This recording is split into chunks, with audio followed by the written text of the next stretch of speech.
I'm Matt, and I have electrified my Rossland life. Our 20-year-old car died, and it was time to get a new one, and EV was the responsible thing to do. With the government rebates, this car is actually less expensive than the average car sold in Canada.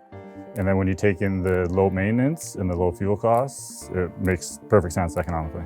Our electric vehicle is a bit smaller than we're used to, but we managed to put twins, a dog, and a canoe on the roof with 3 months worth of gear in it and drive across the country.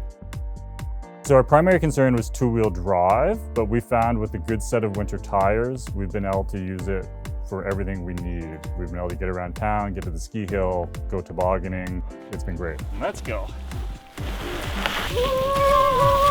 We were excited about getting a new car. We were excited about getting an EV with very low carbon emissions, and we found that the car has exceeded all of our expectations and has been a lot of fun.